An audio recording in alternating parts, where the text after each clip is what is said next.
Welcome, everyone. This is Finally Mules, and you're listening to LOTRO Players News, where we take a look at the latest news in LOTRO and hear LOTRO players. And this week we have with us Terry Adwin, Hi. Erendis, Hey, everybody. and Cinders. Hello. Hello there, everyone. And this week was Gen Con week, which means that there were a couple of announcements to be made. And Yay. and we will begin this week. There we go. Though with a little update on board, the second preview for 24.2 and 24.2 itself is expected to be posted sometime next week. So there probably won't be too many other changes after this. So I'm sure they'll have the feedback and look whatever is going in there. And of course, some of the big things that we have are some more tweaks to the captain, incorporating some of the feedback that was gotten from the first round of testing in there. They fixed some skills that were improperly cutting off self-effects. Cooldown on revealing mark proc is now set to 5 seconds as listed on the spell. Revealing mark now has 5-second cooldown, and revealing mark cooldown currently 3 seconds. Well, this is a known issue. So hopefully they're noting there are a couple of issues that are known issues on there. Hopefully they'll be fixed up before the release next week. And reduced standard valor, standard of honor to max 20% buffs. I'm sure that made some people not happy. Increased damage of several captain attack skills, 10 to 15%. Blade of Elendil now does base light damage.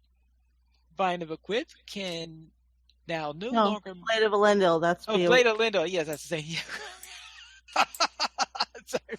Yeah, I know that can be a confusing abbreviation because it stands for a couple different things, but that's what it means in this instance. Yeah, you're right. Yeah, it's Blade of Elendil can now no longer miss or be BPE'd, which I guess block parried or evaded. Yes. All right. Which I was saying earlier sounds a little OP, but I don't actually know the skill that well to know if it's actually OP or just coming up to par with everybody else. We will have to check that out. Fury of Elendil no longer provides a light damage proc. It now instead makes Blade of Elendil a taunt skill. Oh, joy.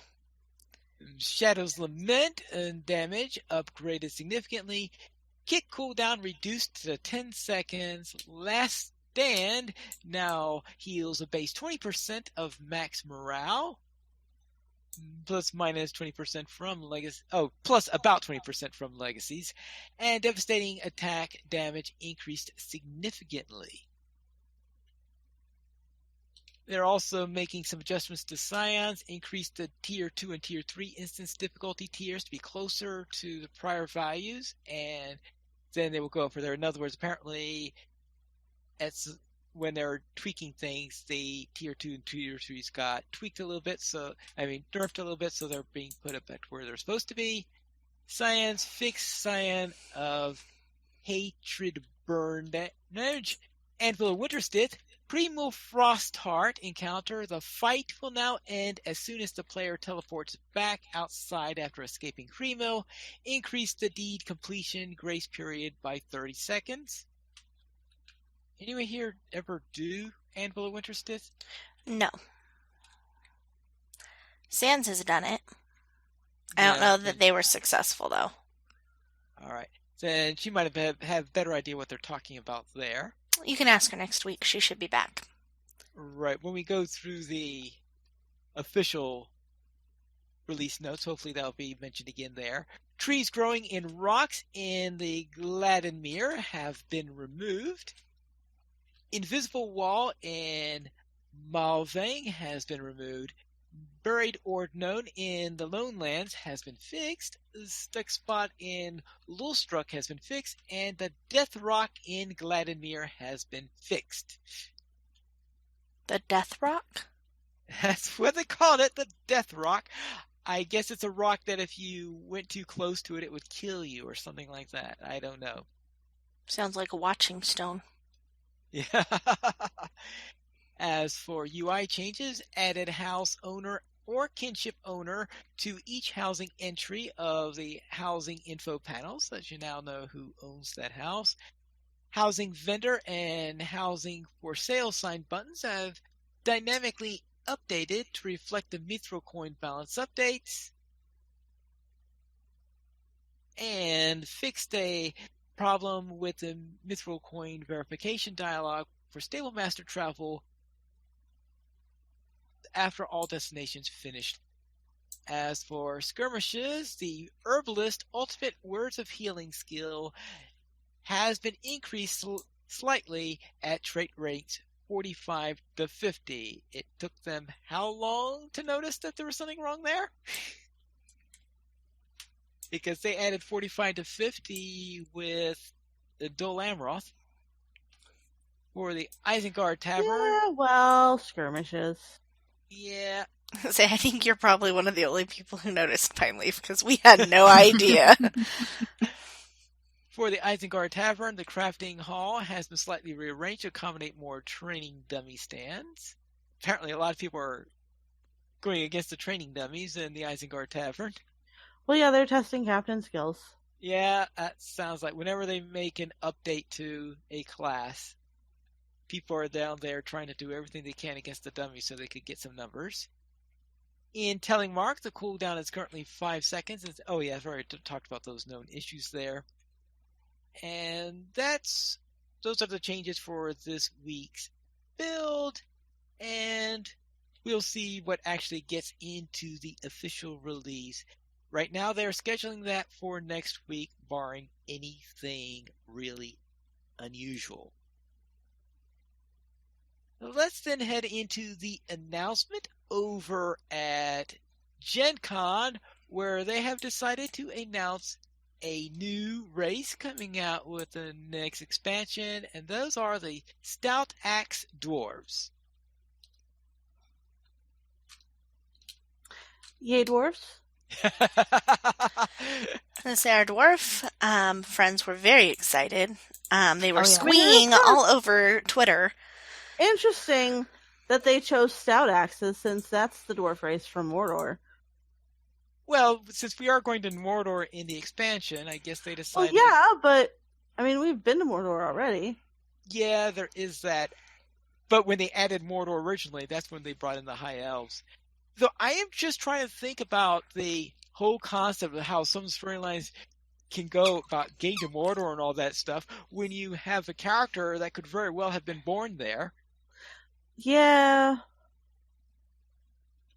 So the trick is, how did you get out of Mordor in the first place?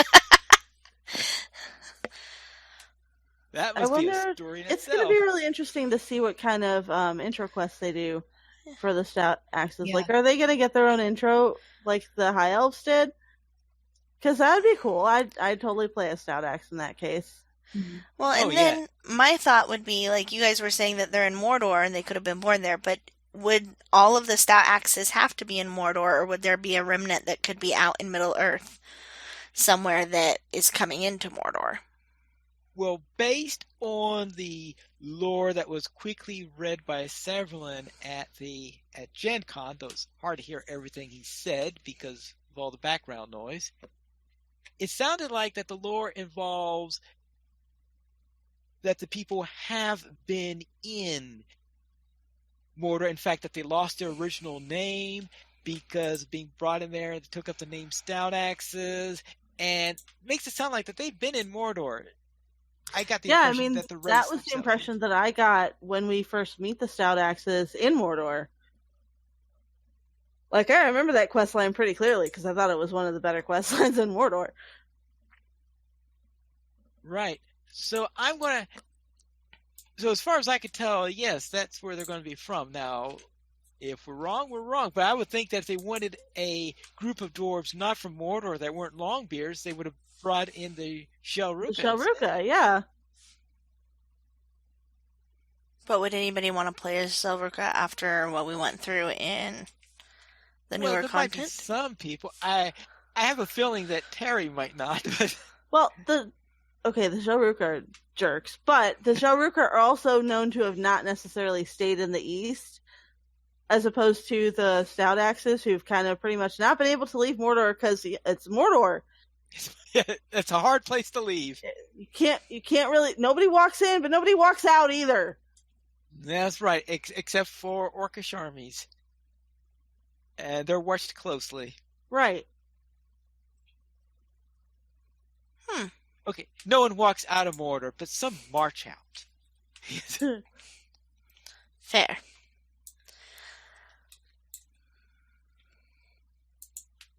So that's the sort of whole thing that they had in there, is that Stout Axe dwarves, what they're going to do with them, what we're going to learn about them.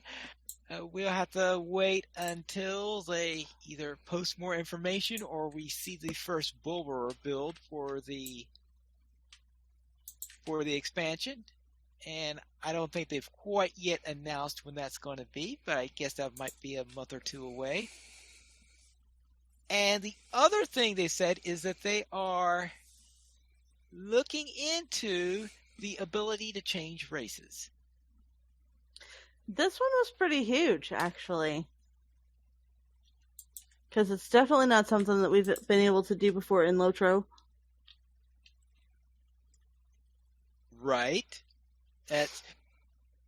Race changes is something that they have been avoiding for years. It's like, because some of the repercussions of what you have to do in order to go through all that stuff, what happens to all of those racial deeds that you did. Mm-hmm. Right.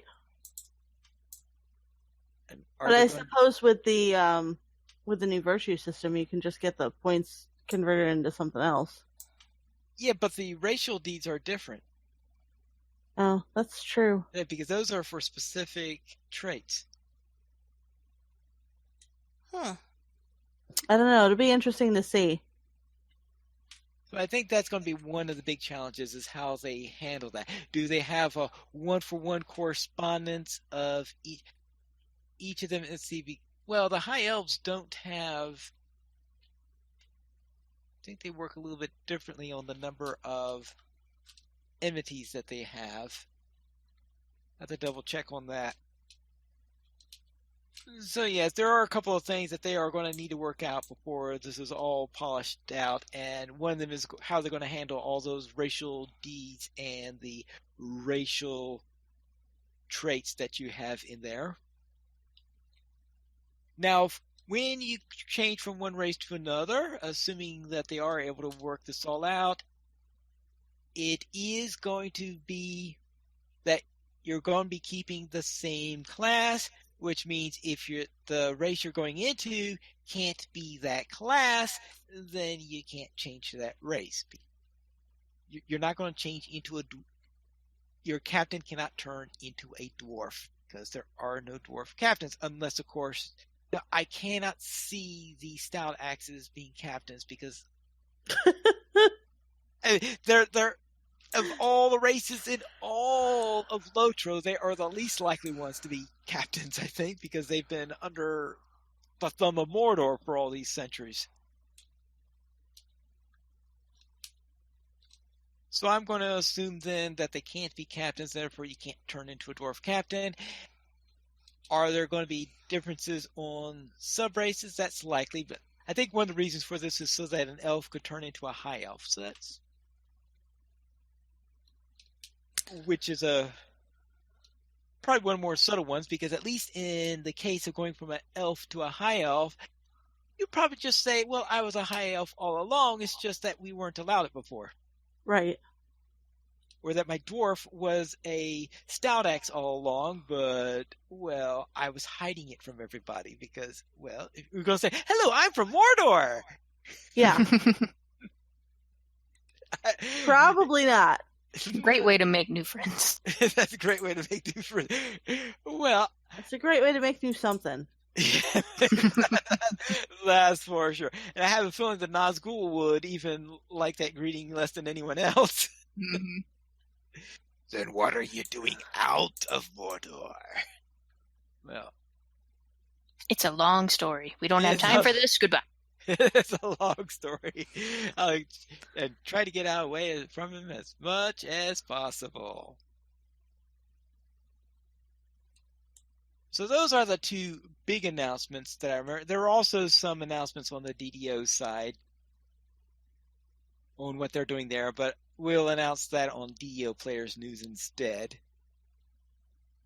But yes, the two big announcements for LOTRO are StatX doors and that they are seriously investigating racial changes. They did not say that's a positive thing. That's the thing to note on there.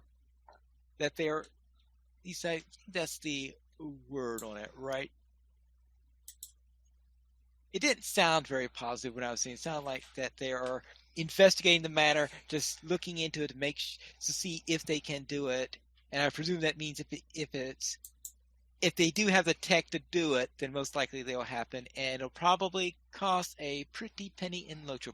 Yeah, I don't expect it to be cheap. Yeah. No, definitely not cheap. Let's then head into the LOTRO Beacon issue 122, where on the front cover we've got a game of Hobnanigans. Yay. Because Hobnanigans is here until tomorrow. Again, yay. Right. Which is why they are holding a Hobnanigans tournament, inter-server Hobnanigans tournament from August 1st. How does that even work? Beats me. Yeah, it sounds like to me then that it's a huge tournament and that each server is going to have a winner is the only way I could think of it, because obviously you can't have two people from two different servers playing against each other. Right. That's why I was confused. Yeah. Do they give It you like looks the like- time it takes to win or something too? Like, I've never played Hobnanigans, so I don't know. But if it gave you like a time to win, you could have your winner from each server and the game with the least amount of time to win or whatever. Could be the inter-server winner. Maybe. I don't know what all information you get from Hobnanigans because I've never done it. But If you Yeah. click on the more information page, it has more details, the rewards, and it actually has a link to someone streaming it. So there's more information. And each server has its time in which they are going to be doing it, because obviously it'll be a little bit earlier on the European servers and more of a time for us on here on the US servers. And each server will win 100 LOTRO points. There'll be 3 of those, and a unique title, Striving for Victory. We do love our shiny, shiny titles. Yeah, that those shiny, shiny titles. And the second part of the tournament says the first server will win 3,000 LOTRO points, the second server 1,500, and third server 900. How you what first server, second server, third server is okay. Right. The question is, all right, how do you do the inter-server part, the second section of the tournament? I suppose if you are listening live, then you might be able to check in on the Sunday part and see what's happening over there and maybe find out.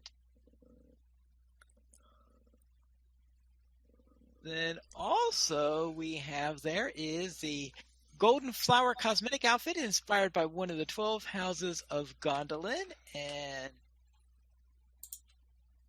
It looks amazing. oh my.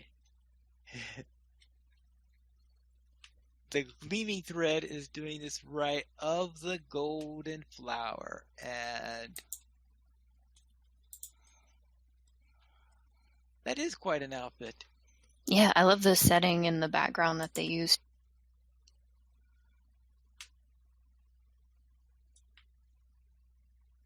All right, cosmetic items dyes, and let's see. So dyed Moria silver and Lorien gold.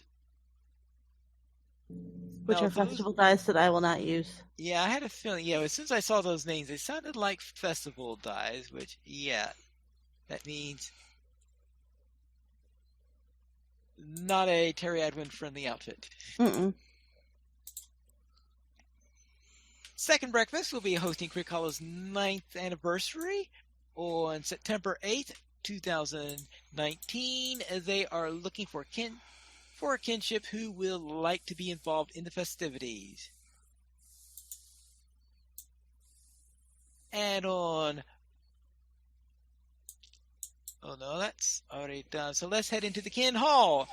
Extraordinarily Adequate was originally founded by a small group of LOTRO veterans and has since become a mainstay amongst some of Ithal's more renowned kinships. Comprised of raiders and casual alike from all across the globe, our main goal is to upkeep a strong and healthy community in Ithil as we strive to improve quality of life and enjoyment within LOTRO. A place for you to socialize in and out of the game world, to group up and take on the greatest challenges together, or just seek companionship in your journey through Middle-earth. If you seek greatness and look for kinships amongst the likes of Extraordinary Adequate, we implore you to reach out to our great and glorious leaders, Angel, Eliana, and Valrian via in-game mail to become a member of Extraordinarily Adequate. We look forward I love to that kinship name, I gotta Yes. say. We are the most adequate. We are super adequate. The most adequate of all. There is no one more adequate than us. We look forward to seeing you amongst our ranks soon. Now let's go and see the Extraordinarily Adequate weekly comment. If you were organizing a Middle-earth tavern crawl, where would you start and why? Hey, Terry, do you want to start that one? Okay, so if you're gonna tavern crawl all of Middle-earth, you start in the Shire. That's what I was going to say. Because the Shire is the only place you get a title for your pub crawl, which is Shire Brewmaster. However, you then skip Bree and everywhere else, and you go to Stangard, and then you hit all the Rohan taverns, and then you finish up in Minas Tirith, where I have actually done a pub crawl in-game. Okay. And it was actually in Minas Tirith is one of the few places that I was in beta, and I'm super excited about because had never been like really in endgame stuff in beta before, and going through Minas Tirith in beta, I was already planning a pub crawl of Minas Tirith before it hit the live servers.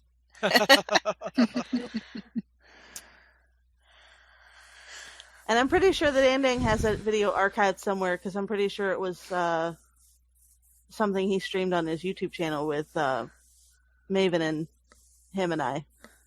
I feel like I did see that video because when you mentioned that, I was wondering pub if crawl. It was a thing that happened. It was awesome. Whee!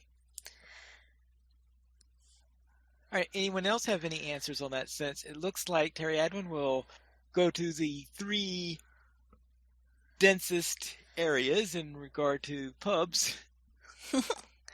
I would start in the Shire as well. But I was thinking more just because of all of the festival stuff that happens in the Shire. Seems like a good place to begin. But I would have gone to do the dwarf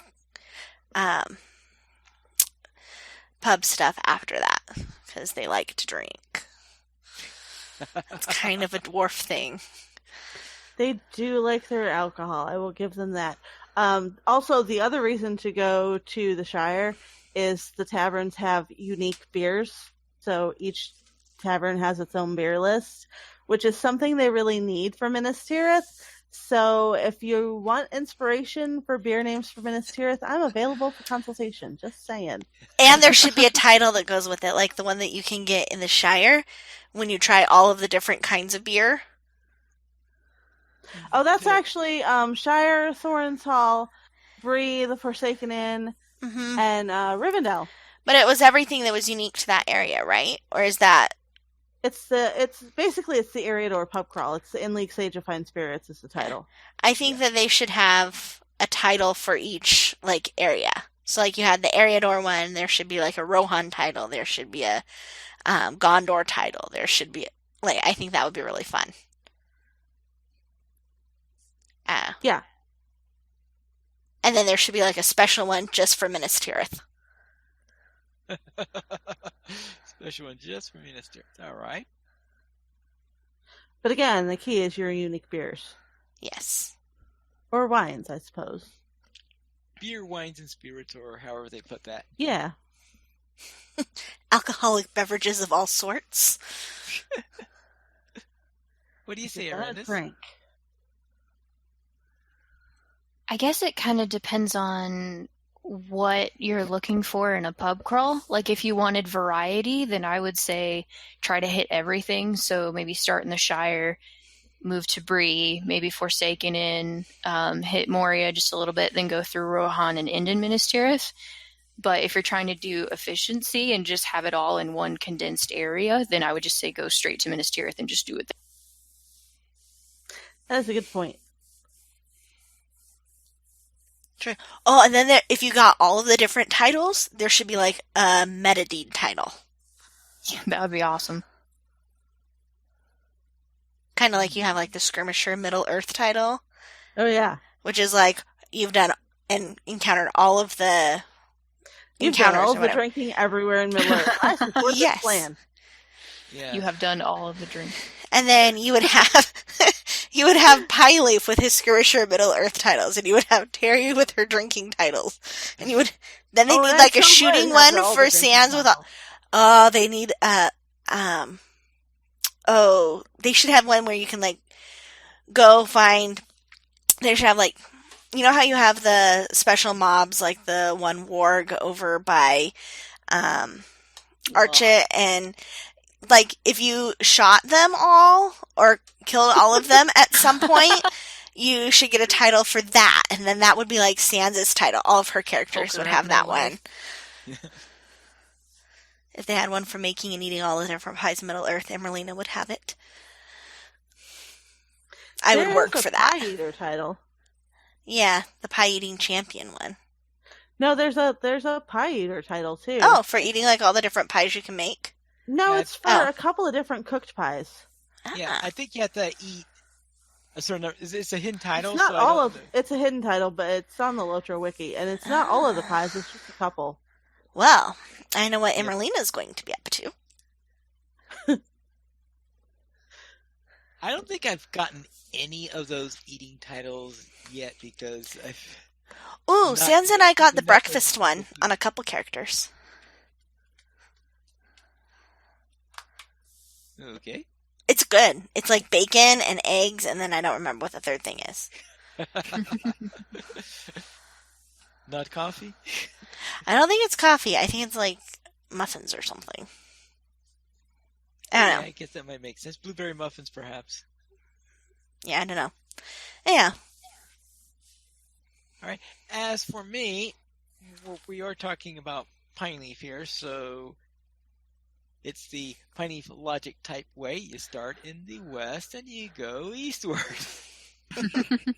So I just start the dwarf one, then I don't think there's an elf one, so in the east. So therefore, I would have to then go to the Shire, do the. Oh, I'm sure you have Lemuel's vineyard or whatever her name's vineyard is. Oh yeah, yes, the vineyard. You are right. You do have the vineyard. You are absolutely. And then right you there. have the one guy in Dueland who gets a little tipsy while he's doing festival baking. I don't think he Yeah. has beer for sale. I don't know that he has it for sale, but you have to go bring him some. But yes, there are some people all over the place. You have to bring some because they're out. Because one of the reasons why you have to bring them something is because they're out in the middle of nowhere. Or they're too drunk to go get their own. Well, there is that too. 6 of one, half a dozen of the other. Or you don't wanna That might go be all how the way they ended up out in the middle of nowhere. Yeah. Well, yeah, there's always that possibility. How'd you end up out here? I got drunk and lost. Drunken loss. Well, that's an easy combination to happen. All of the elves in the maze. Then let's head into the fence. That's right. If it's spring, you have to go to the pub in the middle of the maze, I guess. Even if it's in the fan site news, you had the Tolkien Professor for another episode of Midgard and Middle Earth. Druid's Fire has Gondor has no druids. And of course, we got a shout out for That's One Powerful Badger. I love that title. Yes. Adventures with Elda continues with Deeding in the Wastes and Ithilien. And you can check Adventures After Dark with Big Ed Mustafa and Flights of Fancy with Wayward Plain. Winnie's Adventures in Middle Earth returns. The Dwarskalo also returns, now with more dwarves. And the Watch the Road goes ever on with Gravity 42. And as for our screenshot of the week, it is by Anne Berlin / Binril. And I presume this is a Goblin Town, or is this obviously it's at a Goblin location that remembers a certain incident that happens in The Hobbit. Oh, that's in Goblin Town. Yeah, it is in Goblin Town. Yeah, I know that there's artwork like this in Goblin Town, so that's the first place. But this art can also be found in Moria. Yeah, that's why I wasn't completely sure if it was in Goblin Town or not. No, the Moria floor is actually different. Ah, okay, I guess that makes sense. Yeah, this is the Goblin Town wall because of the sloping floor. The floor around the art in Moria is flat. All right. Also, that's a very fashion-challenged character, so probably has not been to Moria yet.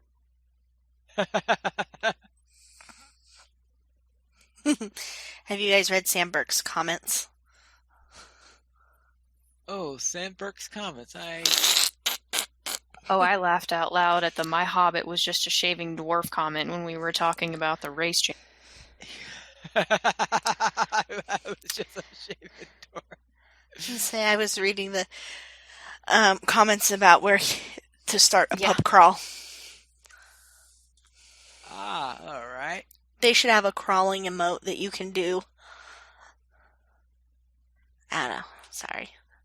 I'm a little tired still. For those of you guys listening to the recording after this is live, Sam Burke says, do it in the Forsaken Inn and then do a drunken ghost hunt in the tunnels underneath.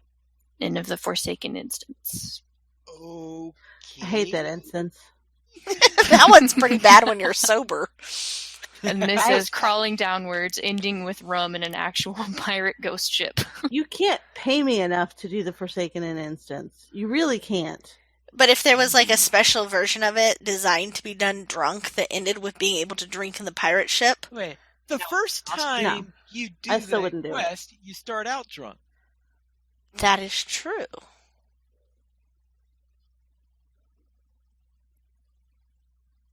Okay. I'd forgotten about that. And that's it for the beacon for this month. So let's head into our store sales. Terry. Well, for a limited time, you can get Bomber's Bounty in the LOTRO store, which is 400 Mithril coins, 10 Celerity boosts, and 10 Reputation boosts now through August 11th.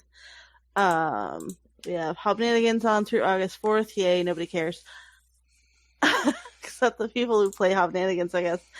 The weekly coupon gets you a free rejuvenation potion with the coupon code REJUVE now through August 8th. And you can get 20% off crafting junk, crafting guild access, ingredient packs, rapid craft crafting tiers, and recipe books. Yay, now through August 8th. You can tell Terry loves to craft. Yeah, I do so much crafting, can you tell? But on the plus side, it's more excited than I have sounded for a crafting sale in like ever. So let's then head into our site news. And we'll begin with our usual Where in Middle Earth is Emeralina. Somewhere. Dun, dun, dun, dun. So last week it was the first approach to Helm's Deep in the Epic questline.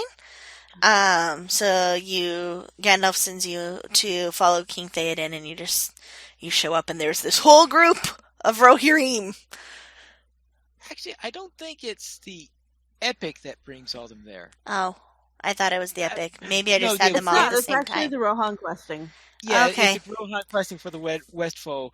I'll fix it. Talk to Gandalf, and he sends you forward at the beginning of that whole mess. It's still really awesome. Yeah. I will fix it right now so that it's accurate. I thought it was the Epic storyline, so I must have had them all up at the same time. Yeah, you probably were going there at the same time, and you Because assumed Legolas that- and Gimli were there, and I just wasn't paying. Legolas and Gimli are there for the Epic storyline. Yeah. So I think I must have had all of them at the same time. Because it's just kind of a lot of Legolas and Gimli, really. Yeah. Of course, because they had to have their contest. Of course. And anything you want to say about this week's installment? Good luck.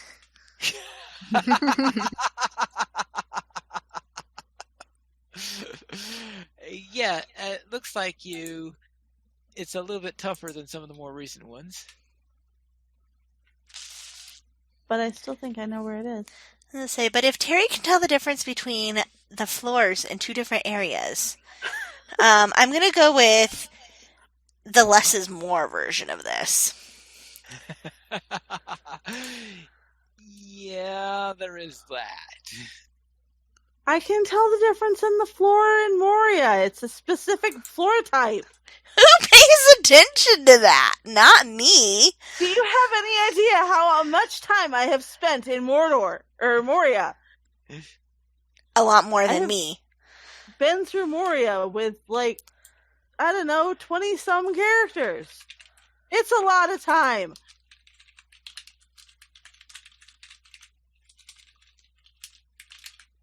Pay Too much attention to the time in floor. Moria. It's way too much time in Moria. All right, it's fixed. Or should be fixed. Then let's into something by Squirrel, who has given us a pet guide to the honeybee.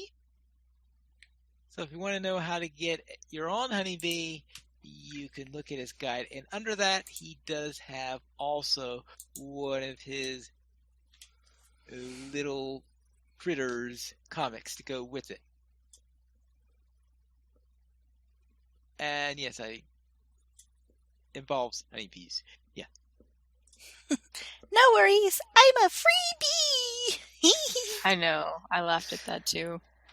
I only needed a dozen bees. You gave me 13. No worries, I'm a freebie! But tis. Yes. Yes. All right. He was in quite a mood for that. But it tells us those things that you have to do in order to get your honeybee, to explore the region, to visit all the landmarks in the Vales of Anduin, then complete all the quests in the Vales of Anduin. They say pay special attention to two quest lines, the Goblin Town and Bjorning to the northwest, and the Rosgobels to the southeast. Yeah, the Rosgobels stuff takes quite some time because there's this long list of quests you need to complete in order to complete that particular one. In fact, I'm still working on that one. And then Slayer Deeds, of course, which at least I finished that part of it so far.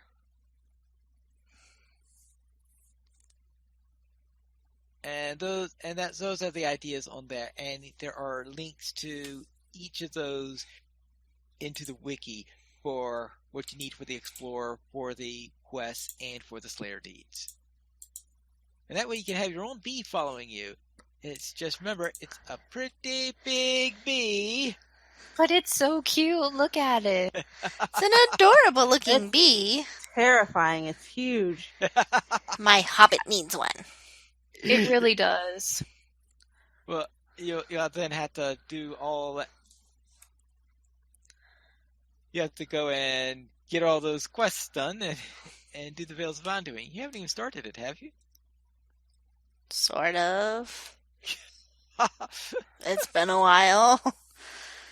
Sans took me. We went in on 2 characters, Cinderina and one of her other characters who doesn't run with you and Terry. Okay. But that was as far as I got. Then we also have another post by a squirrel, an offer you can't refuse.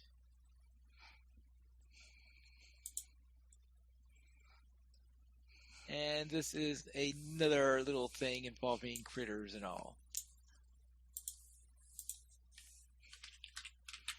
That's it for our site news, so let's head into our new player question for this week. And Arendis, what's the question? Well, in a way, Cinder's already answered my question, which I appreciate. My question was, since the picture in Goblin Town was shown earlier in the beacon, I wanted to know how you get there. And is it part of the epic, or is it completely a side quest? Well, you can go into Goblin Town from the landscape. Okay. It's up in the Misty Mountains. There's a big cave you go into. If you're And it's not all just gonna careful, get you fall in. Yeah. Yeah, and then you have the maze that is Goblin Town. Yeah, that's a bit. Oh, you have. If you run the Goblin Town instance, which is a non-scaling instance, I believe, you can. There's a deed for finding all the drawings. There's 5 of them. Okay.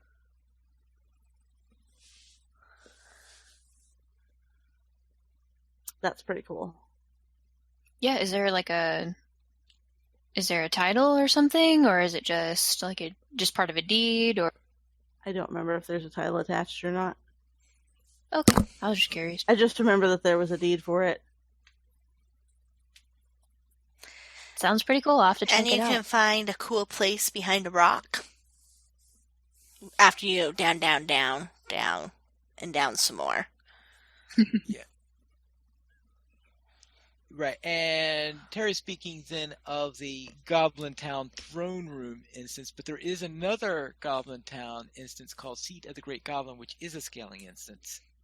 Okay. I don't know that I've done that one. I have. Many times. That should go on my Cinders hasn't done it list. I think I've done it on 2 or 3 occasions. And it's a small fellowship quest, so... Yeah, it's a 3-man. It's a really easy 3-man. Well, it's a really easy 3-man until you get to the boss fight, and then it's not so easy.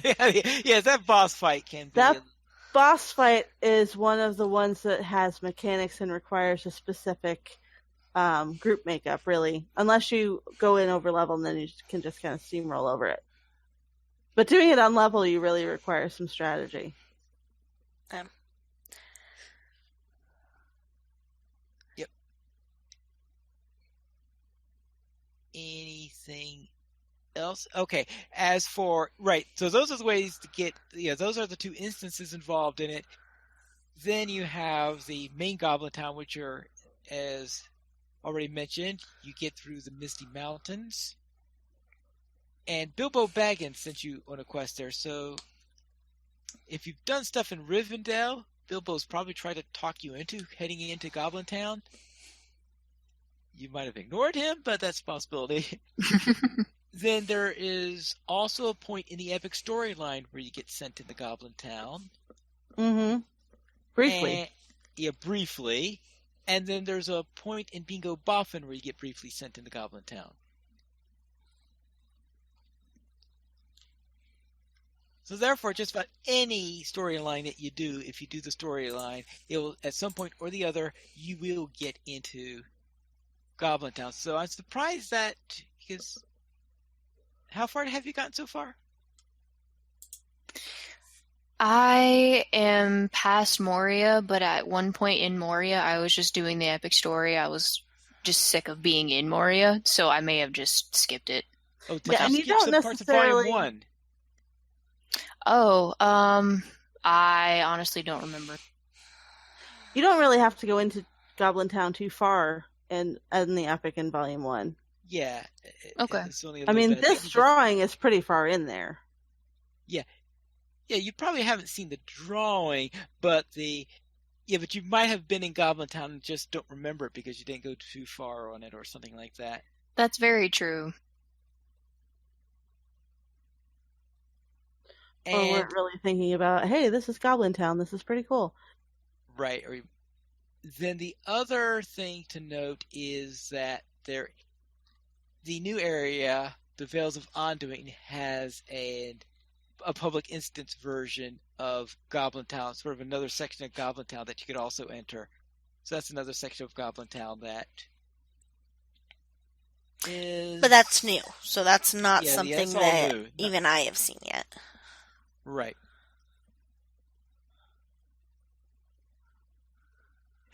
That's how Bilbo hazes every new person in Rivendell. I got another sucker to go there. I wonder if we'll see that person again, or they end up as Goblin Supper. That's another Sam Burke comment. That sounds about right, actually.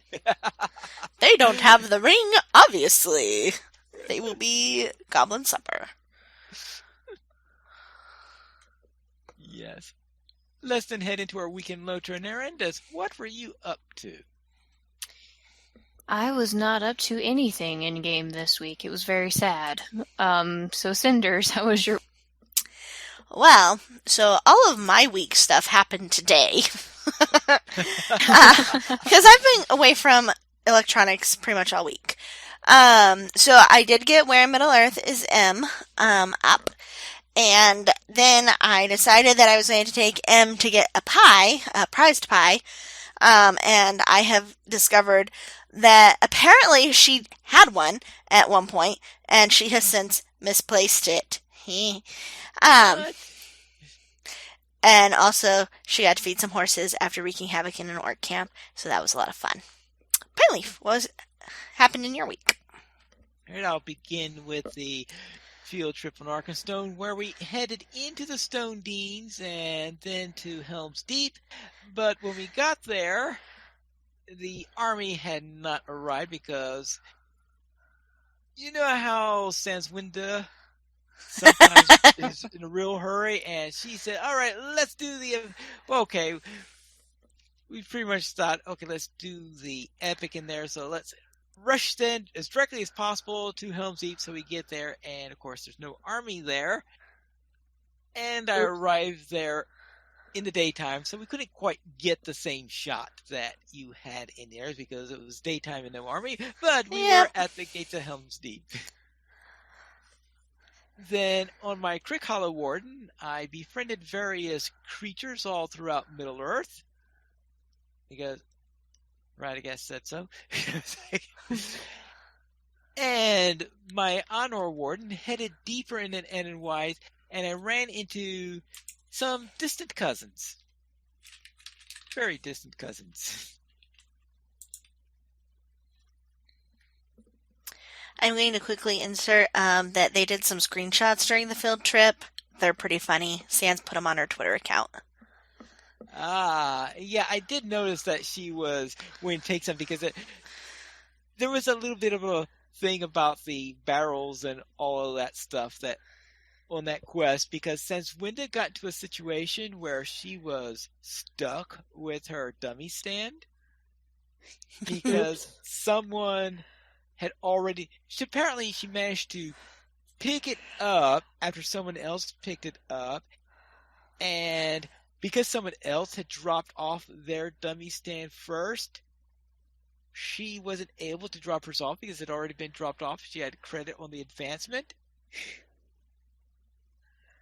They're pretty funny. Yeah, so the flags were a little... So she's carrying this one, and then when we were going to the gate in order to pick up the barrel or deliver the barrel, whatever you're doing in that matter. I've not done it yet. Oh, I know, I've not done it yet. Oh, that's right, you haven't done it yet. Okay, sorry about that. I haven't either. Yeah.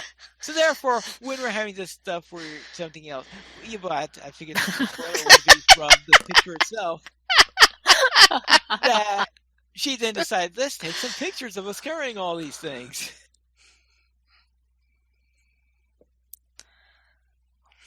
Yeah, there's some pretty great shots. I'd recommend going to check it out. They're hysterical.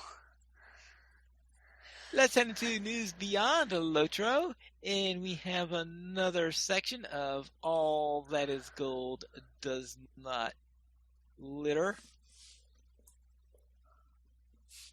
Not all stones from the mine contain treasure, not all paths from one door lead aright.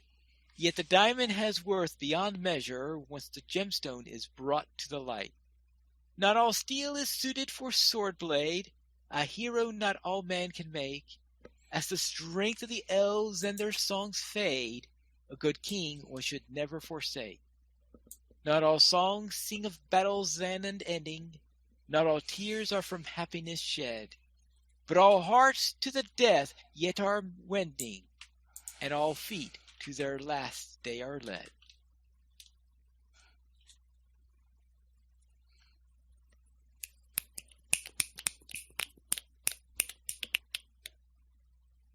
We currently have 18 supporters on Patreon, and if you'd like to join this illustrious rate of players and help support LOTRO players, simply go to the donations page where you can support the Players Alliance on Patreon. There you'll find rewards, including a mention on the podcast of your choice, or even be guest with us for an episode of LOTRO Players News. This week we didn't receive any emails, but if you'd like to send us one, you can send it to podcast@LOTROplayers.com. You can also follow us on Twitter, the Players Alliance, @Players Ally, LOTRO Players, @LOTRO Players, Arendis, @Arendis, Pineleaf, @Pineleaf Needles, Sanswinda, @Sandwinda, and Terry Adwin, @Terry Adwin, and Cinders, @Emeraldina. The Players Alliance has 2 shows. On Saturdays at 8:30 p.m. Eastern Time, we have LOTRO Players News, and on August the 9th, I believe, actually, let me double check on the date. On August the 12th, DDO Players News is moving back to Mondays, for Mondays at 7 p.m. USD Eastern Time. And you can join us for our shows at LOTROplayers.com/live. And that is all for tonight. And this is Pineleaf Needles reminding you to skirmish responsibly.